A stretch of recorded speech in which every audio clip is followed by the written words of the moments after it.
Thank you for downloading this Council on Foreign Relations video. CFR is an independent national membership organization and nonpartisan research center. For more information, please visit us online at cfr.org. This is the beginning of what will be an extraordinary week here in New York, just about for everyone battling the traffic, and for those of us at the Council in particular. Just to give you a sense of the next week, we have Ali Babacan, the Foreign Minister of Turkey, later today. Tomorrow we have the President of Ukraine and as well as the President of Colombia. Also this week we have the President of Bolivia, the Foreign Minister of Russia, the Foreign Minister of Vietnam, the President of Chile, the President of Liberia, the Foreign Secretary of Great Britain, and next week we have the Foreign Minister of Iran. And that's simply so far. As they say on Sunday mornings, everything is subject to change. Today at lunch, this afternoon, we have, as you know, the President of Argentina, and we welcome President Kirchner, and indeed we also welcome President Kirchner.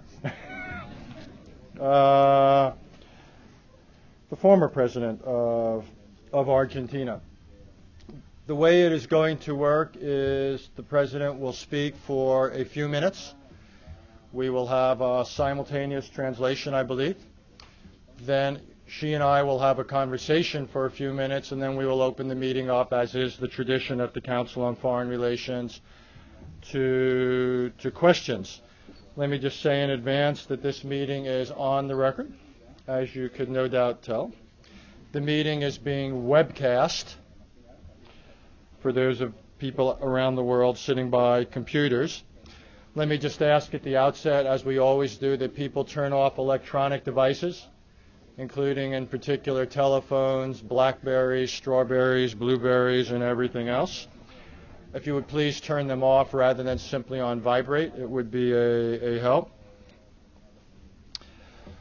Let me just say about the President, who needs very little introduction, is that she's about to celebrate her one-year anniversary in the position. I believe next month marks the end of her first year. Correct? Correct? Okay. Oh, it's December.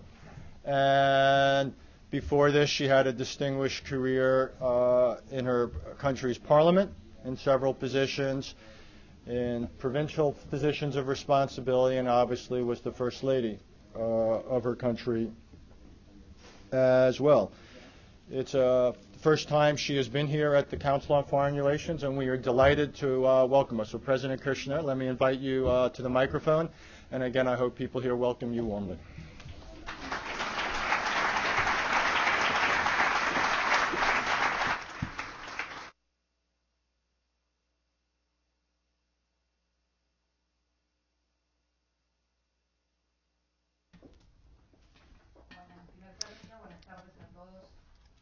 Good afternoon, ladies and gentlemen. Allow me to begin by thanking you for the invitation to speak at this prestigious institution, which, as we all know, is the quintessential forum on foreign relations in the U.S. So it is a great honor for me to be able to share a few thoughts with you on what I think we need to approach this afternoon. Some views, some impressions which I, as President of the Argentine Republic and as a Latin American political leader, have with regard to the role played by the U.S. in the international framework. I would also like to review the situation in my region, South America, which I belong to, and of course as President of the Argentine people, I would also like to speak about the role of my own country, Argentina. I would say that there is a milestone date for the world, for the region, for the U.S., and for Argentina. It's the year 2001. Due to that surgical accurateness which history is often approached with, in the first year of the 21st century, many events took place around the world. Here there was 9/11, which certainly, in my opinion, marked the beginning of a new era in the world. Not only in terms of foreign affairs, but generally speaking, in all fields. We ourselves in Argentina had suffered 2 terrorist attacks. In 1992, the bombing of the Embassy of Israel in Buenos Aires, and 2 years later, the bombing of the Jewish Community Center, AMIA. But without doubt, due to the deeply symbolical and almost cinematographic impact of the fall of the Twin Towers, 9/11 became a milestone which may well vie with the Berlin Wall, and this is something we'll leave up to historians to decide in 50 years' time, for them to say which of these 2 events had the deepest impact. I would dare say 9/11 was the watershed. And here we all feel a strong common identity in terms of foreign relations with the U.S., which is the fight against international terrorism. But while in 2001 the Twin Towers collapsed right at the heart of New York, in the Latin American region, the Argentine Republic was about to collapse, my own country. A country which had been hailed as the perfect example of the Washington Consensus in the field of social affairs, and as a result of the advice of monetarism, the country collapsed in the context of the largest default in memory. This also meant the beginning of a new phase for the region, not just for Argentina. Looking back, now in September 2008, almost ending the first decade of the 21st century, we can see what has happened since 2001. We can see what has happened from this perspective, from the U.S., the leading power of the world, that is definitely beyond all debate. And we can also see what happened in our own region. In the international arena, ever since the decision for in terms of multilateralism, and when we think about the invasion of Afghanistan as a result of the attacks on 9/11, we can see what happened starting at that point and what happened since then with broken multilateralism. You know, we have seen unilateral decisions which have been heavily criticized, not only within the UN, but have also come under criticism from natural allies of the U.S. This breaking of multilateralism is, in our view, a decision which has made the world less safe, and we must, in order to give legitimacy and credibility to the fight against terrorism, we must make sure that decisions are universal and multilateral, acknowledging the United Nations as the appropriate instrument that can blend all of our differences, that can represent us all based on authority, relying not only on might, on the use of force, but on international law. And why is it so important to reaffirm the concept of international law and of democratic civilization? Because that is right at the heart of the fight against terrorism.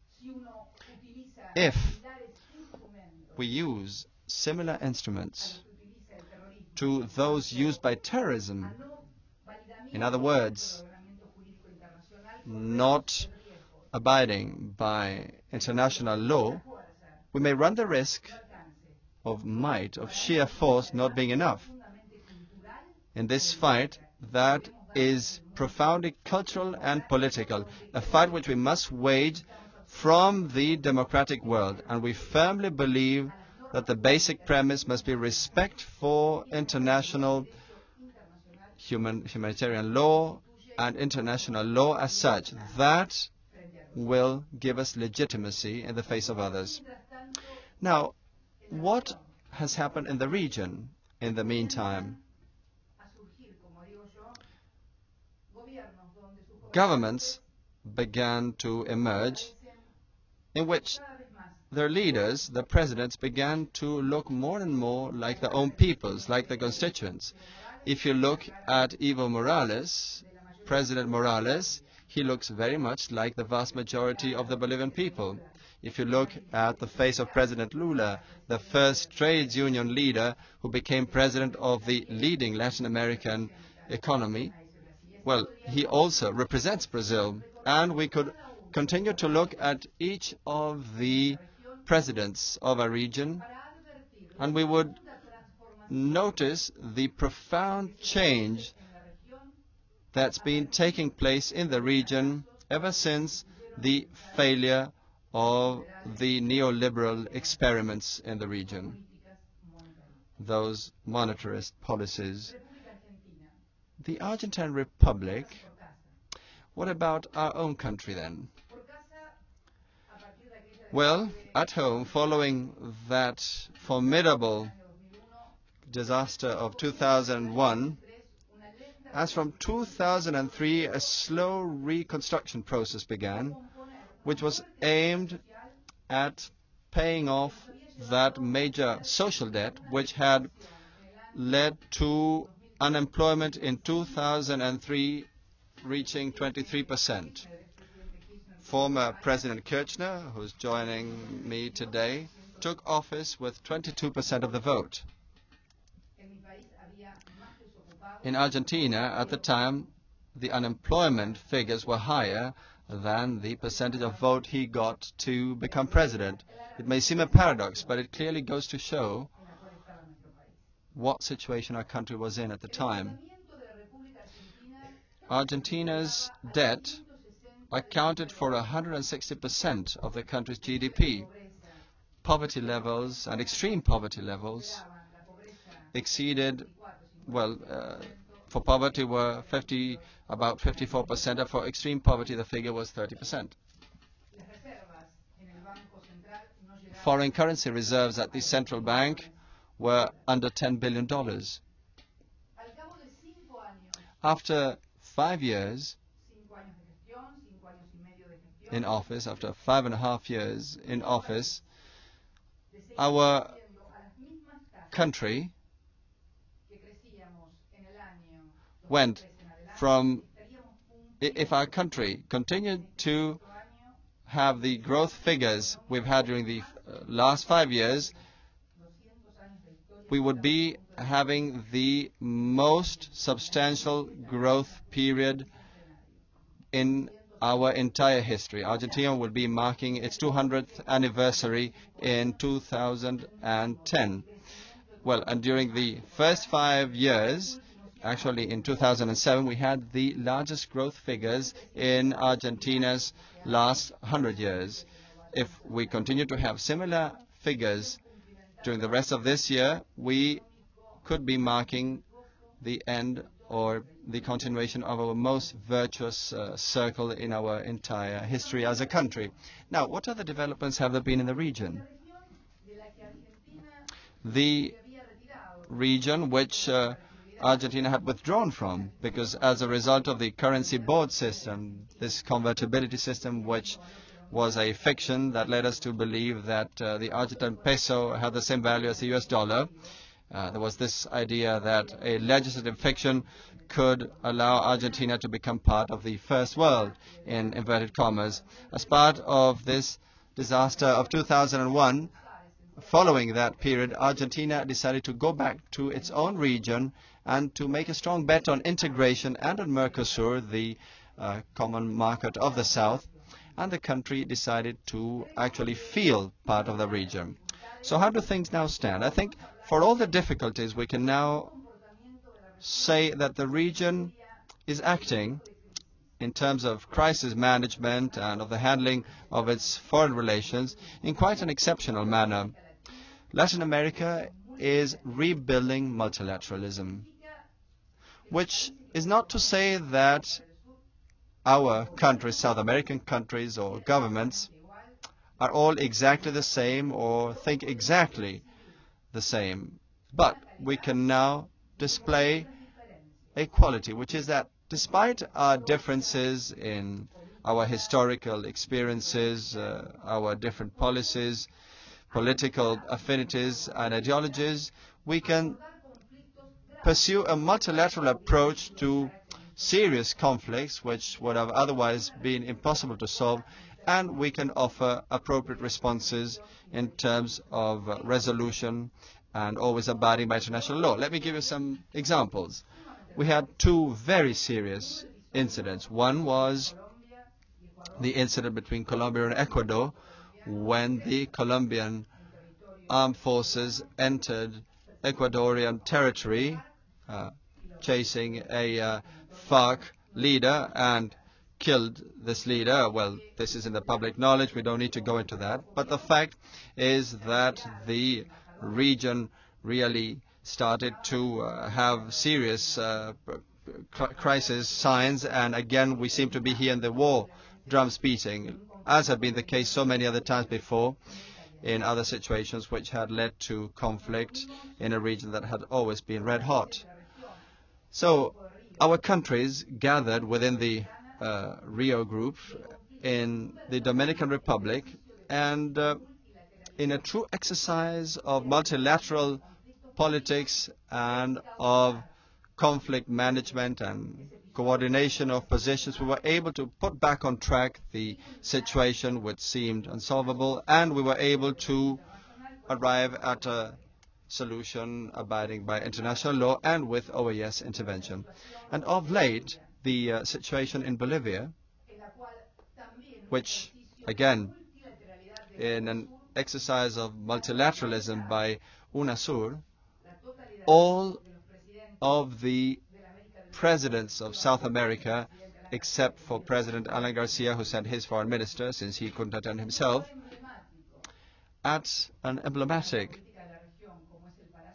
venue for the region's politics, at the Palacio de la Moneda in Santiago de Chile, we were also able to get all the presidents with their different orientations and visions, but with a common vision to achieve peace in the region and to prevent secession in Bolivia. So we were able to somehow put the conflict on the path towards resolution. So one major conclusion of the development of events in our region since 2001 is that we have succeeded in building growth as emerging countries.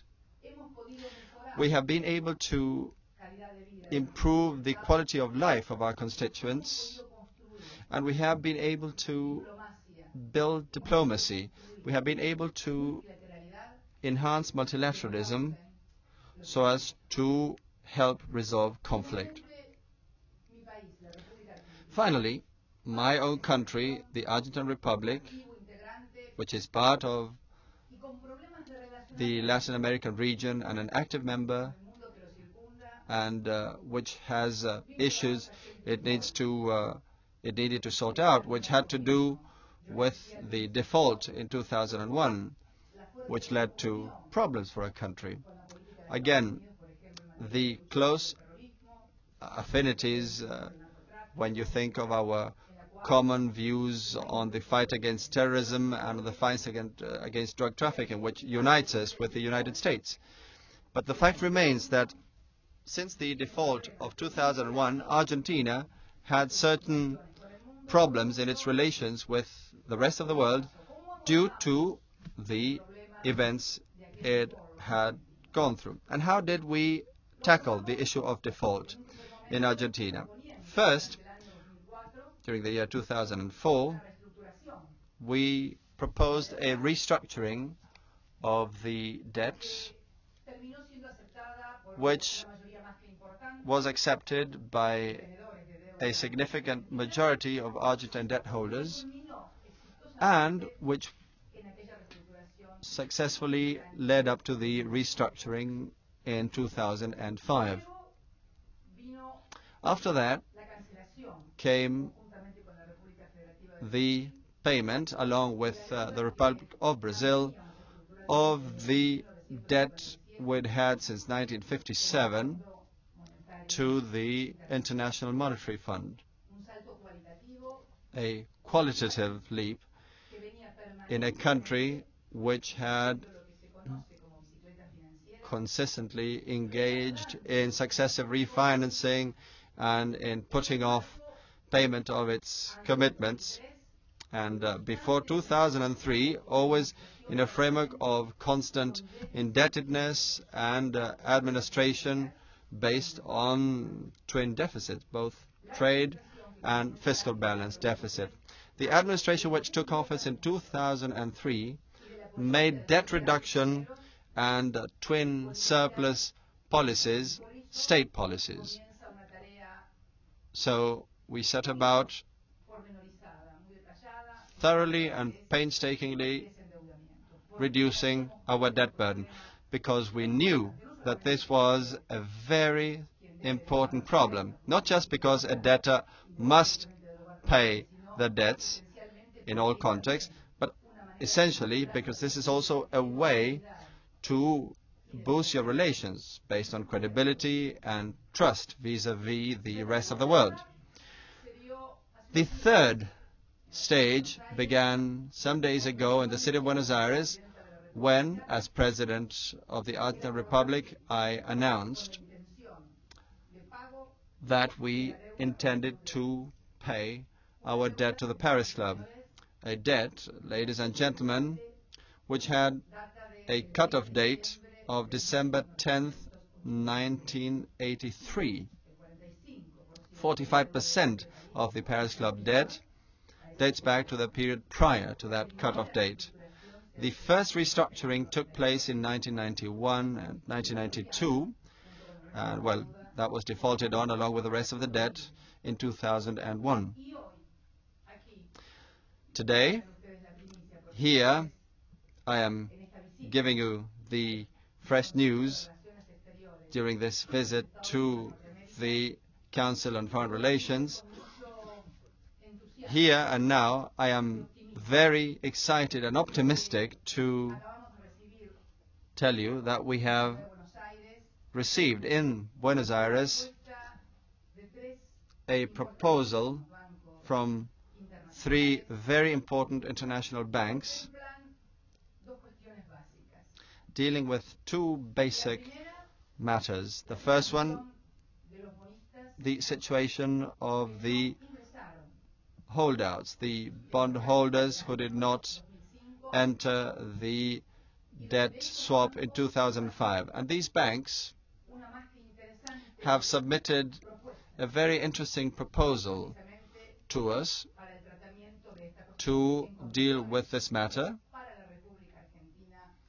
subject to terms which are much more favorable to the Argentine Republic than those of the swap in 2005, which goes to show one first point, the success of the design, which perhaps wasn't quite understood at the time, because Argentina had this bad reputation as someone who lied and didn't honor the commitments. But thanks to this proposal and to our own performance, we feel very optimistic. in view of this possible approach, based on three key components. First is this proposal submitted by these three banks on behalf of the holdouts, the bondholders, that is, who didn't agree to the terms of the 2005 debt swap. And the proposal now made is a lot more favorable to Argentina than that of 2005.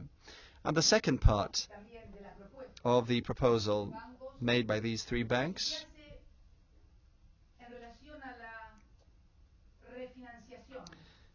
relates to the refinancing of PGS, which, you know, is what was negotiated in 2001. The PG, as we call them in Argentina, the secured loans, which were negotiated by the administration of 2001 in Argentina, which allows refinancing for Argentina for the fiscal years 2009 and 2010.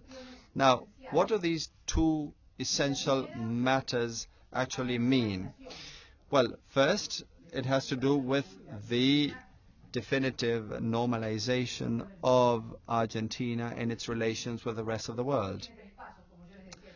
This consists of three steps. First is this proposal submission, the actual proposal made by these three leading banks. The second part is the analysis, which I myself, as head of the executive, will have to perform with the help of my ministers. And the third part is, if we find this proposal feasible and acceptable, our government will have to refer this to the Argentine Congress, because, as you may know, the government debt law enacted in 2005 requires that the Congress of Argentina be consulted and deal with these matters. So this applies to the bondholders who didn't enter the debt swap in 2005. So we feel optimistic and enthusiastic because we have been able to rebuild a country that had been institutionally, economically, and socially almost on the brink of extinction. The images of 2001 in the city of Buenos Aires, with people pounding at the doors of banks, with bankers who couldn't even walk down the streets, business people and politicians who couldn't walk out in the streets, you know, with Argentine leaders traveling to other countries and getting complaints about the Paris Club or the situation of the holdouts. So everyone had something to demand or claim from Argentina, some reason to be cross with our country. And I think if you look at that situation back then and now consider the possibility of the successful completion of this proposal, that will definitely be a milestone. And I think this contributes not only to the welfare of my own country, Argentina, but it also allows us all to review and reconsider dogmas and paradigms which were hailed as gospel truth in the contemporary world. And in light of the events, not only of the policies pursued by Argentina, but also of what is going on even here at the heart of the world's economy in New York, we should all first make a point of what I call intellectual humility. And secondly, we should understand the need to revise our concepts. A while ago over lunch, I talked about my perceptions with regard to what's going on in the markets here, again at the heart of world capitalism, Wall Street. And I was saying that capitalism was designed to earn money, but through the production of goods, of services, and of knowledge. But money on its own won't make money. Money you earn by producing goods, services, or knowledge which may be demanded by societies. I believe, and of course this is an opinion that has a lot to do with my own views as a political leader, I think the distortion of the financial system has been to think that without producing services, goods and knowledge, merely by adopting sophisticated instruments, you could reproduce money. That is not the logic of capitalism. The logic of capitalism is to produce money, or rather to earn money by producing goods, services and knowledge demanded by society through technological innovation or other means. But that is the rationale. And that is the rationale that has made this country, the United States, a great country. And again, I said this over lunch. This country was not built on a gambling-based economy. The greatness of this country and its preeminent position in the world wasn't built on what we call financial gambling in Buenos Aires. Timba is the word in Spanish. That's quite an Argentine word. This country, even due to its religious beliefs and convictions, always made a point of producing, of creating genuine work and wealth. I think, and again, I don't want to try to invent a theory here, but, you know, it's good to try and take a look at some of the issues that are our concern today. One of them is the lack of regulation of the parallel financial systems that developed with no controls, literally. And consider this. Central banks around the world exercise strict control over their own operation, well, the Basel rules and so on, what we all know about. But in parallel, you get to see the emergence of mutual funds that, subject to no regulation or control, enter and exit countries. And I'm not talking only about financial institutions, but also certain activities and commodities and energy. And a lot of distortions are created in the basic fundamentals of economics. Well, and we need to consider the importance of energy and food in the world and the sort of tragedies that may arise unless we properly deal with this. So we should agree on common ground in our discussions and our relations. And that is the exercise of multilateralism as one of the pillars to build a safer world. And on the other hand, we need to reconsider and rethink instruments, economic instruments that may allow us to go back to a more real economy in which work and production again become the central basis to build up wealth. I don't think we should be frightened or be dramatic, but we should at least rethink and reflect upon these matters. Argentina, and I will be concluding now so that we can go into our Q&A. Argentina has come a long way since 2001. It has acknowledged its membership in its own region. It has pursued multilateralism. It has discovered that it can use its own instruments to settle conflicts that seemed impossible to solve. And through a policy of administration of its own resources and based on setting its own policies, is now making a point of rebuilding credibility and trust as a country through debt reduction, thanks to an accumulation of genuine resources and transparent conduct. I thank you. Have a good afternoon.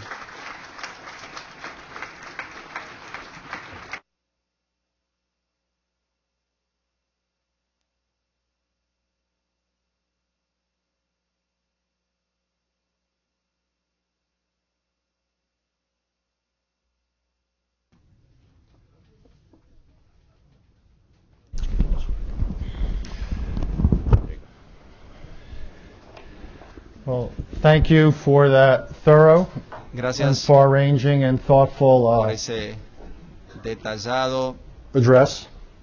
informe, esa presentación tan Let exhaustiva. me, the prerogatives of my job, Quisiera and ask one or aprovechar two las questions, then we will prerrogativas de mi quickly open it up. posición, hacer un par de preguntas yo mismo para You've come luego to the abrir el United debate.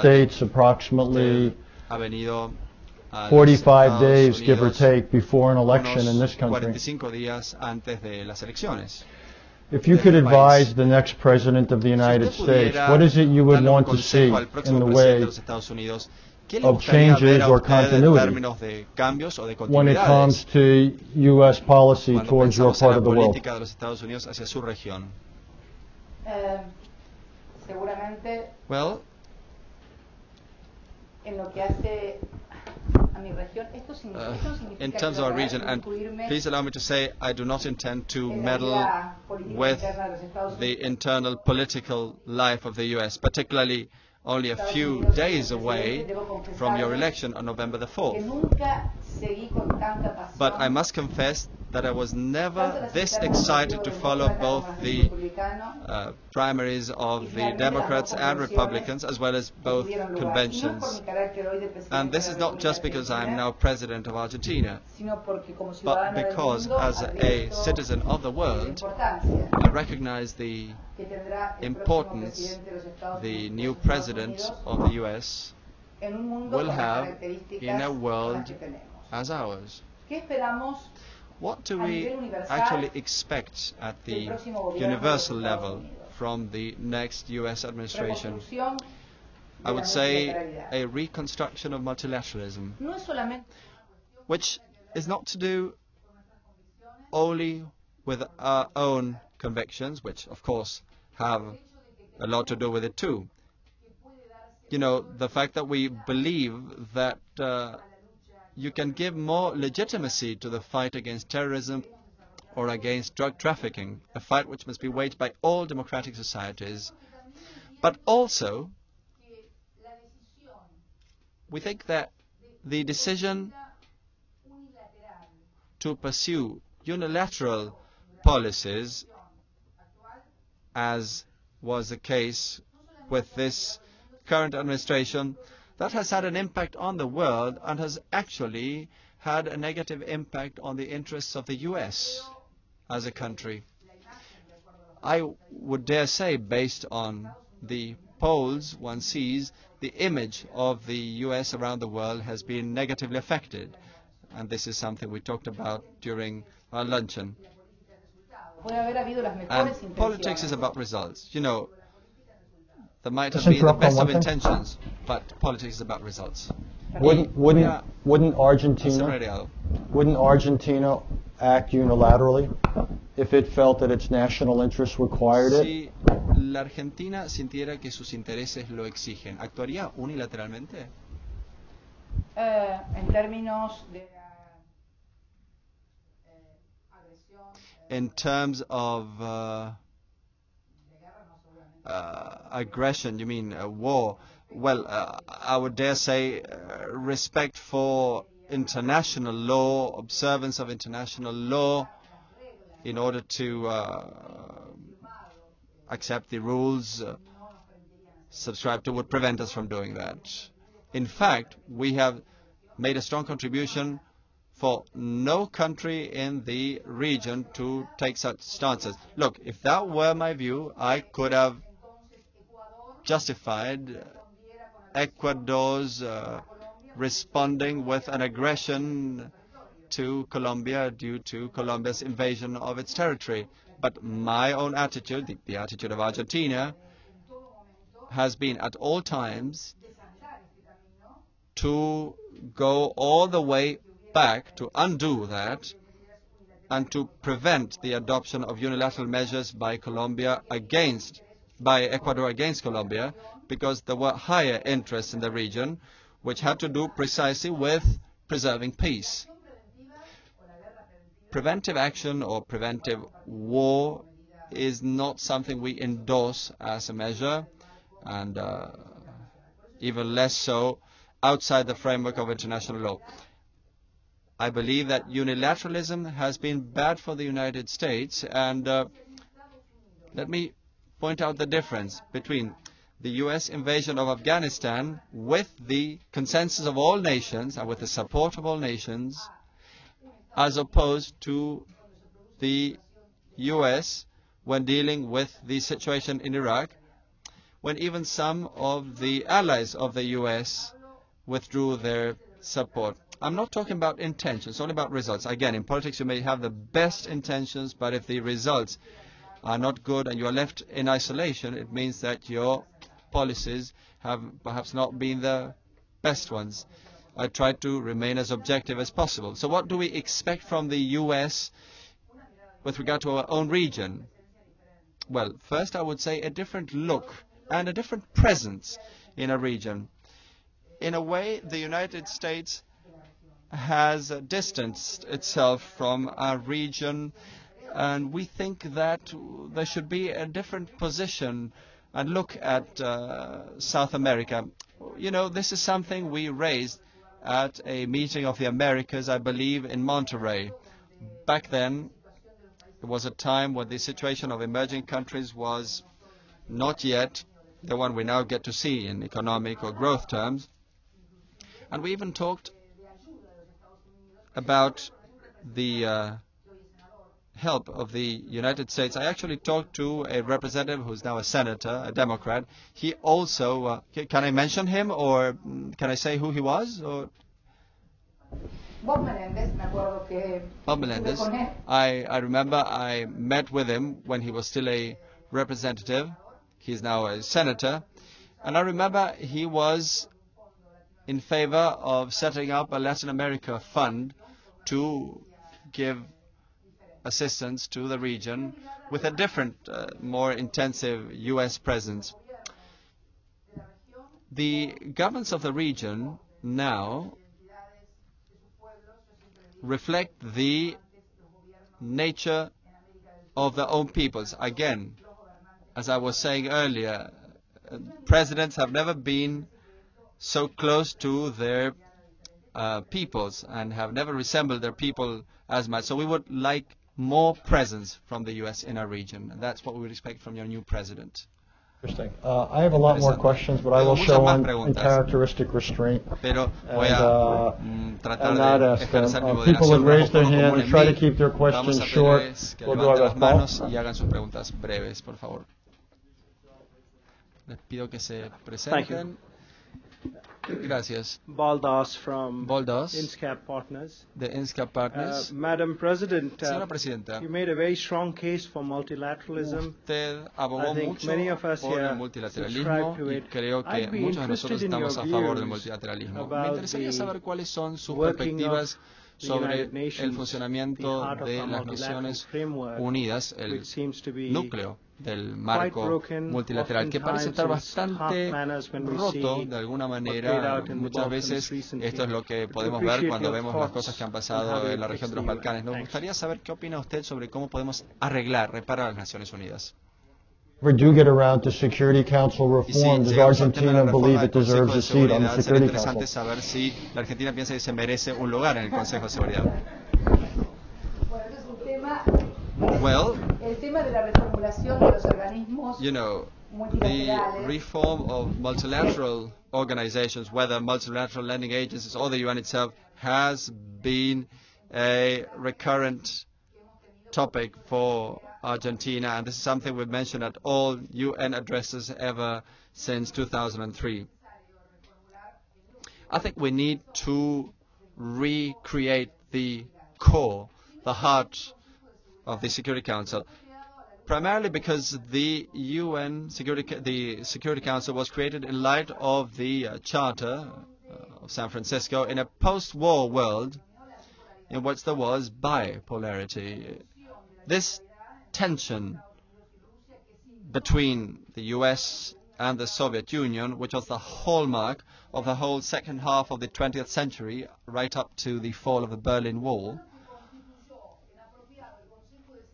made the Security Council necessary due to the constant tension in face of the nuclear threat in the world. If someone did something outside this framework, there might be some kind of universal nuclear holocaust.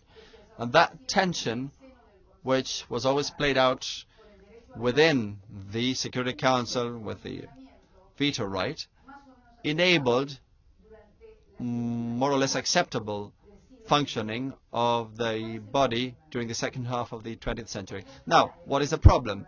When the Berlin Wall fell and the bipolarity ended,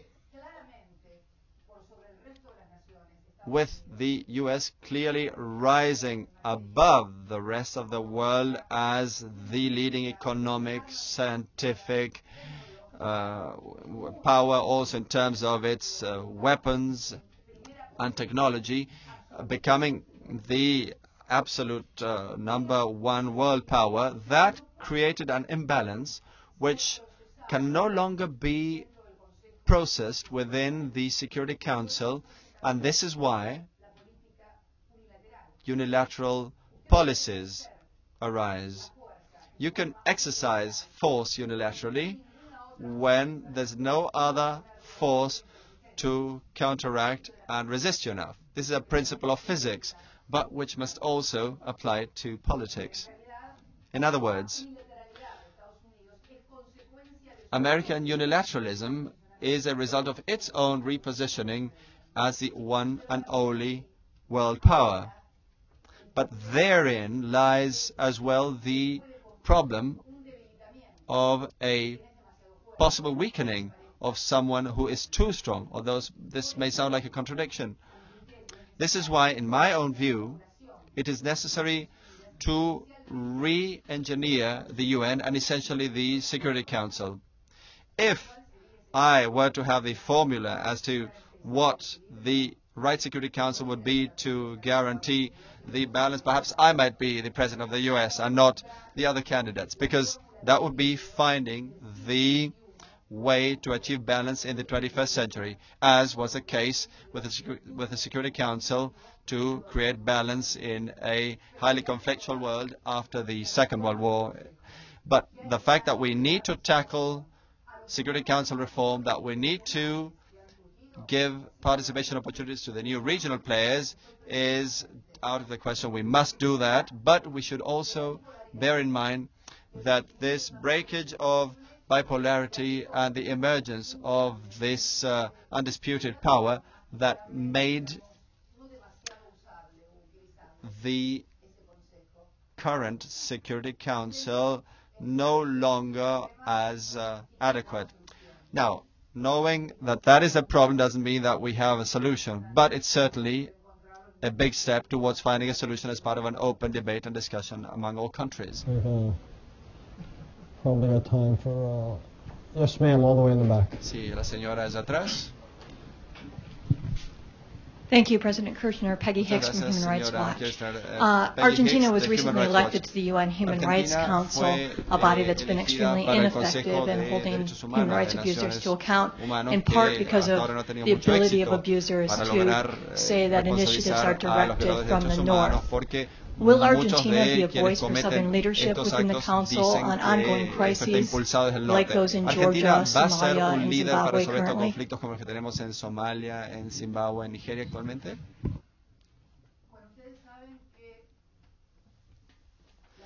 Well, you know that the policy on absolute respect for human rights is one of the basic pillars of our policy, and is actually a state policy. Argentina, as you will all know, had one of the most terrible dictatorships in memory, which ended up with 30,000 people disappeared and 500 children who have not yet been found. We have already found 94 children of disappeared persons, thanks to the wonderful work of the mothers of Plaza de Mayo. And tomorrow there will be a ceremony headed by UN Secretary General Ban Ki-moon. Argentina and another 73 countries have signed the treaty against enforced disappearances, which, by the way, we have given a strong boost to. We are actually, as you pointed out, on the UN Human Rights Council, but only 4 countries have so far ratified the treaty. Albania, Argentina, Honduras, and Mexico. I think over the next few days, the Republic of France will be ratifying it as well. But the fact is that Argentina's commitment to respect for human rights is it's unlimited and unfaltering. And I think we have made quite a lot of progress. Last year, I had a meeting with Ann Arbor in Geneva, with Louise Ann Arbor in Geneva, and you know, when talking about the initiative of the right to the truth, which was adopted in the UN, something that had been encouraged by a country, other countries that hadn't been able to advance, you know, we actually had laws, the due obedience and full stop laws, which prevented prosecution of those responsible for the genocide. Actually, Mrs. Arbor, the Human Rights Commissioner of the UN, has acknowledged the key role played by Argentina in the field of human rights by leading to the adoption and creation of instruments such as the right to the truth or the treaty on the enforced disappearance of persons, which at least are instruments to fight for human rights in a world in which human rights are violated on a daily basis. Our commitment, and I think here again we may be an example, we should always be accountable for our actions, and it is true that until the administration of President Nestor Kirchner, impunity had prevailed in Argentina. We had some pre-democratic issues, as I like to say, because people who commit crimes may evade justice and punishment, but in Argentina, those who had committed genocide evaded punishment and the law, not because they escaped, but because one of the powers, the legislative, had enacted laws that afforded impunity, which, as I always say, took us back to a pre-democratic stage in our society, when the state itself institutes, punishes, and legislates for impunity. It's a pre-democratic stage, you know. So I think that the progress in the field of human rights made in Argentina, which has been recognized around the world, and these instruments I have referred to and any other actions we may undertake will help us along. Let me give you some more interesting news. We are working on a worldwide genetic database to work on issues of enforced disappearances, something that we're also going to support at the international level. This is something we think all countries should adopt, and we should take concrete steps every day in this unfaltering fight for the observers of human rights. Thank you for that question, because it gives me a chance to tackle an issue which, to my country, due to its own historical experience, and to myself personally, and due to my political beliefs, represents a policy of state. Thank you. Stretch things for one more question. There's a question on Latin America. I specifically want to make sure that we focus on this part of the world. John? Brief question and hopefully a brief answer, and I apologize for taking a few minutes late, but we started a few minutes late. John Radames. Era miembro del Congreso de los Estados Unidos por 22 años.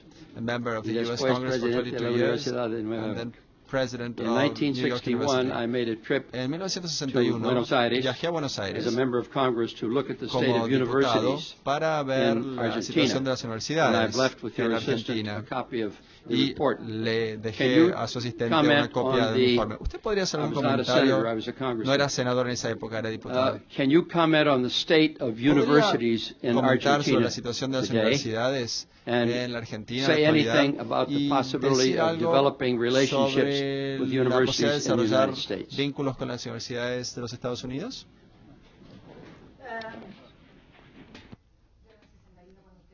In 1961, when you visited, I was still very little, so I can't remember your visit. But Argentine universities have substantially improved, just as all of the educational system has improved through greater financing. That was also one of the achievements of the administration of President Néstor Kirchner. And actually, I had to vote as a senator on the bill on education financing. And for the first time, we're going to allocate 6% of GDP to education. Of course, our GDP is substantially higher than it was at the time the law was first adopted. And now we can approach the issue of education in Argentina in quite a different way. Universities now have larger budgets. The universities and faculty get more money and better pay. And we are developing a scholarship system which is aimed at favoring study choices that we consider essential for Argentina's current production model. Argentina used to be a country with a very strong bias towards social sciences, while leaving aside hard science, which is essential for technological development. This is why we are developing a very intensive scholarship program for our high school students to be able to pursue studies in fields that Argentina needs for its production model. And this also targets low-income families with support from the government. And we are making a very strong point of this policy. Besides, one of the economic policies that has most grown in Argentina over the last 5 years has been in the field of technological software and IT and telecommunications companies.